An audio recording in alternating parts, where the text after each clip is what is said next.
మరో మలుపు. ఈ కథను రచించిన వారు దాసరి శిరీష గారు. ఈ కథ వనిత పత్రికలో మార్చి 93లో ప్రచురితమైంది. కాలింగ్ బెల్ మోతకి విసుక్కుంటూ లేచింది విమల. ఆదివారం హాయిగా ఆలస్యంగా నిద్ర లేవచ్చనే ఆశ నిరాశ అయ్యింది. పిల్లలు భర్త నిశ్చింతగా నిద్రపోతున్నారు. తల సవరించుకుంటూ తలుపు తెరిచింది. అరుణ పేలవంగా నవ్వింది. భుజం మీద పడుకున్న పాప ఇంకో చేతిలో హ్యాండ్ బ్యాగు, వాచిన కళ్ళు అరుణ పరిస్థితిని చెబుతున్నాయి.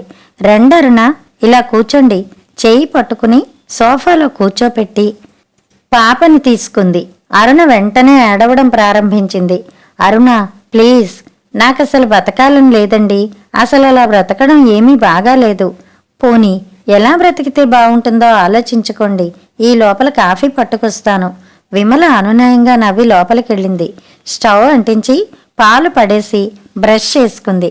కాఫీ కలుపుతూ అరుణ చాలా డిప్రెస్డ్గా ఉంది అనుకుంది. కాఫీ తాగాక అరుణ కొంచెం తేరుకుంది. పాలు తాగిన పాప కులాసాగా కళ్ళు అటు ఇటు తిప్పుతూ ఊసులు చెబుతోంది. మంచి ఉద్యోగిని, అయినా ఒక మగవాడికి భార్య. సెలవు రోజున నిర్విచారంగా గడపకుండా పుట్టెడు దుఃఖంతో బయటకు వచ్చిందంటే ఆమెనంతగా కలవరపరిచిన పరిస్థితులేమిటో విమల మనసు ఆర్ద్రమైంది. చెప్పండి. ఏం చెప్పను? ఆఫీసులో అప్పుడప్పుడు మీకు చెప్పుకుంటూనే ఉంటాగా. ఆ మనిషితో ఇక వేగలేనండి. లేచినప్పటి నుండి నస. నేను మంచి ఇల్లాలనైతేనే నన్ను గుర్తిస్తారట. నేను ఉద్యోగిని అవడం వల్ల అతని దృష్టిలో ఏ నాటికి మంచి ఇల్లాలని కాలేను.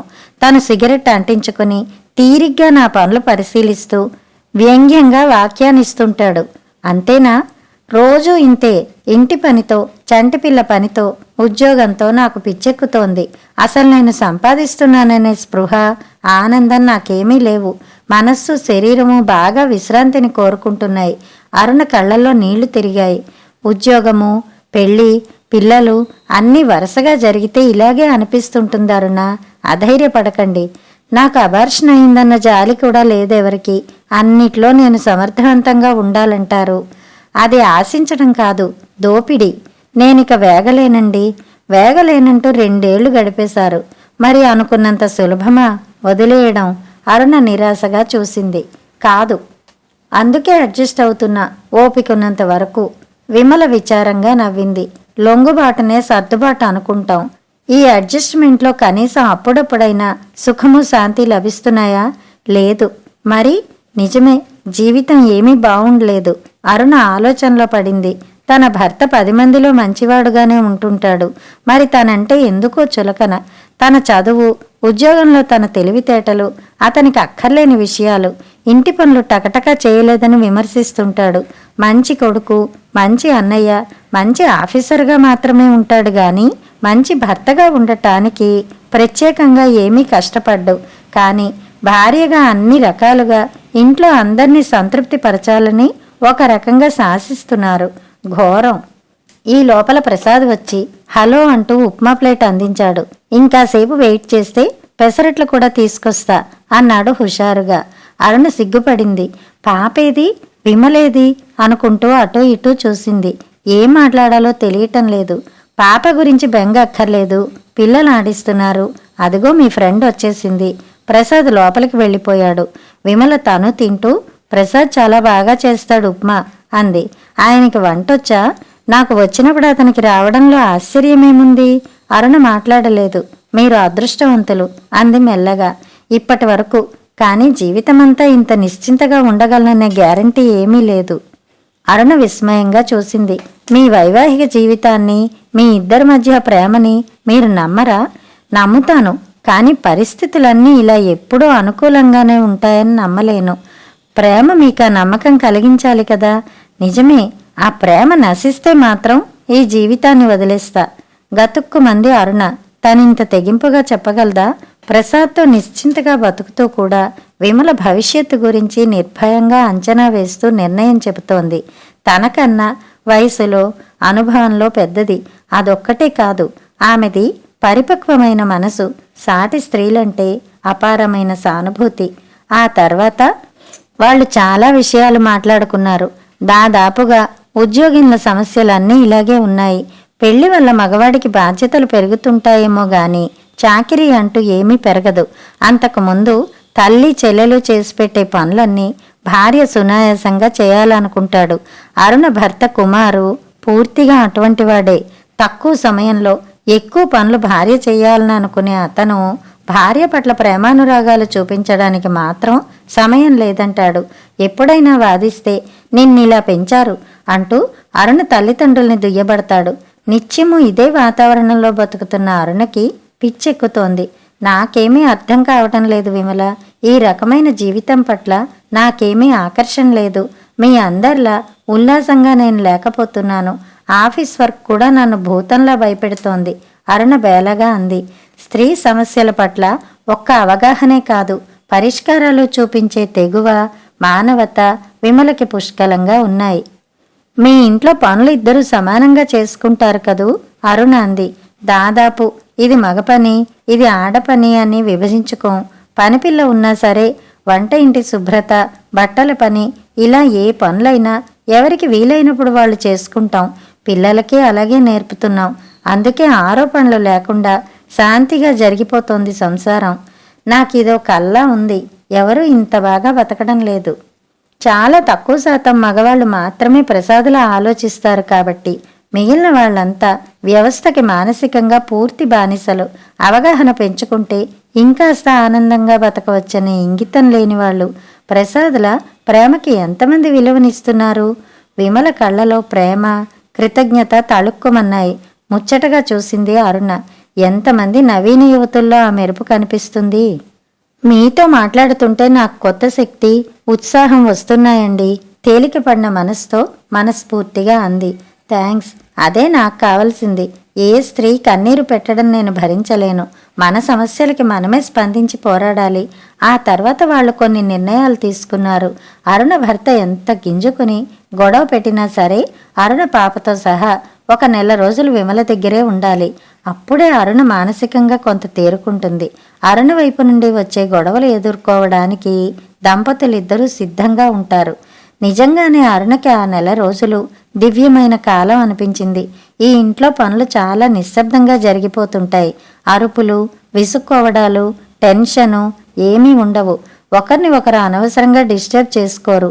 అధికారాలతో వేధించుకోరు. ఇద్దరు పుస్తకాలు బాగా చదువుతారు కాబట్టి ఏ విషయం గురించైనా జ్ఞానంతో చక్కగా చర్చిస్తారు. మంచి మంచి స్నేహితులు వస్తుంటారు. వీటన్నిటి మధ్య పిల్లలు చదువు పాడవకుండా ఇద్దరూ శ్రద్ధ తీసుకుంటారు.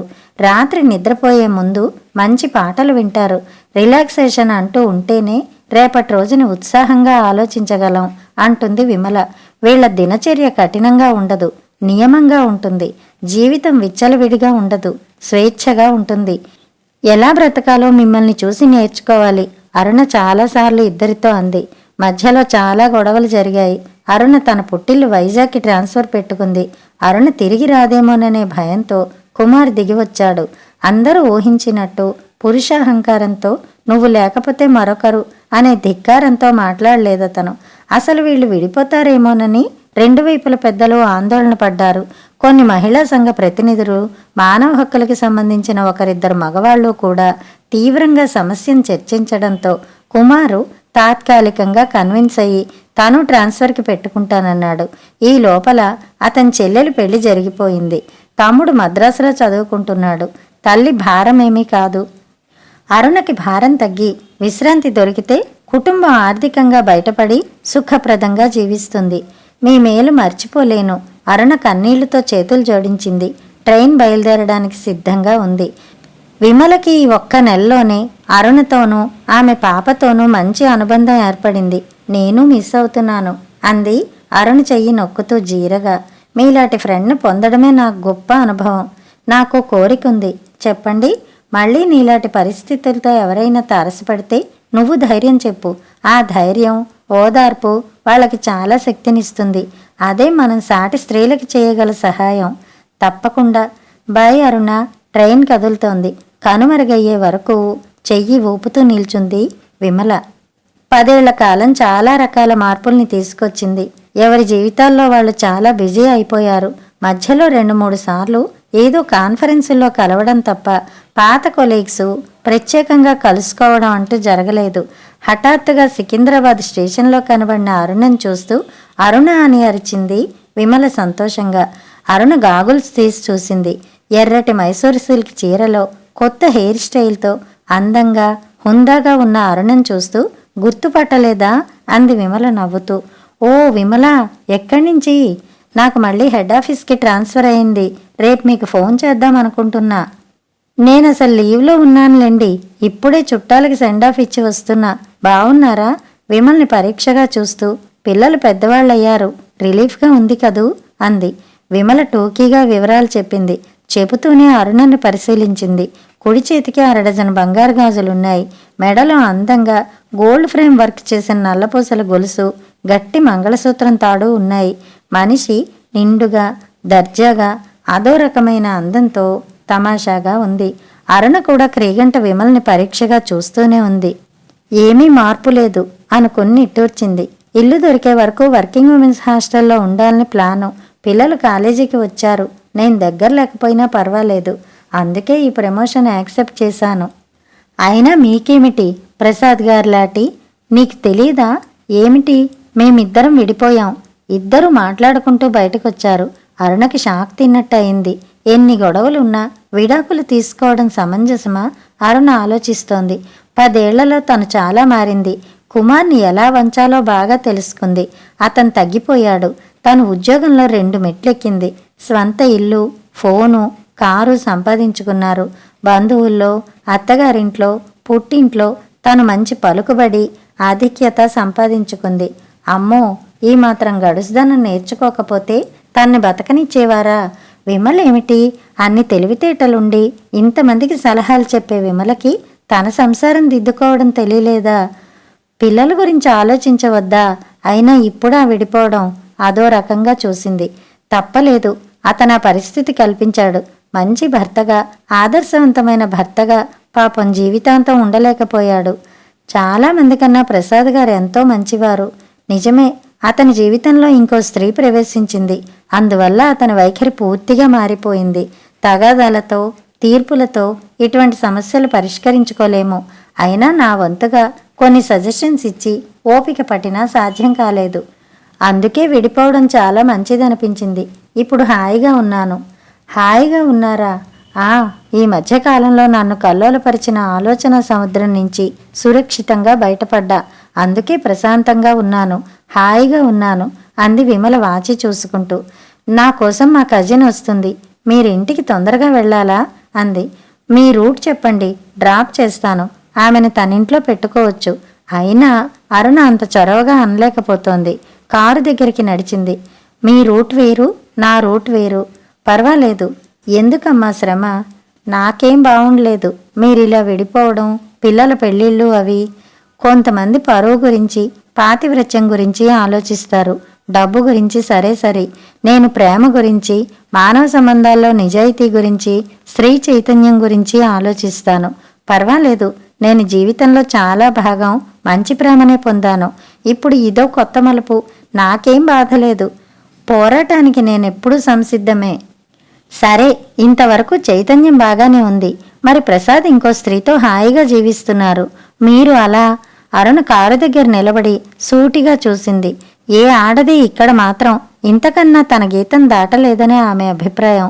రేపు చెప్తాను. అదిగో వాళ్ళొచ్చేశారు. విమల చెయ్యి ఊపి వేగంగా వెళ్ళిపోయింది. తను చాలా మారింది నిజమే, కానీ విమల్లో ఉన్న సాహసం, తెగింపు తనకి లేవు. అవకాశవాదం, అతి తెలివి మాత్రమే తనకి సుఖాన్నిచ్చాయి. ఆమెను తన దగ్గరే ఉండమని చొరవగా పిలవలేకపోతోంది. అరుణకి ఆ రాత్రి ఎందుకో నిద్ర పట్టలేదు. మర్నాడు ఫోన్ కాల్. విమల గొంతు వినగానే ఆసక్తిగా, ఆ ప్రశ్నకి సమాధానం చెప్పండి అంది. విమల నవ్వు వినబడింది. చెబుతా. పిల్లల మీద ప్రేమ చాలా నిర్ణయాలకి అడ్డొస్తుంది. చిన్నతనంలోనే అమ్మని అర్థం చేసుకునే మెచ్యూరిటీ వాళ్ళకి రాదుగా. వాళ్ళు పూర్తిగా సెటిల్ అయ్యాక అసలు నా మనస్సు స్పందించి నిజంగా తోడు కోసం పరితపిస్తుంటే 40 ఏళ్ళు కాదు, 50 ఏళ్ళు వచ్చినా సరే ఇంకో పురుషుడితో హాయిగా బతికేస్తాను. చూద్దాం మరి భవిష్యత్ ఎలా ఉంటుందో. విమల్లా నేను బతకలేను. అరుణకి ఎందుకో తను సరిగ్గా బతుకుతున్నానా అనిపించి బరువుగా నిట్టూర్చింది. కథ సమాప్తం.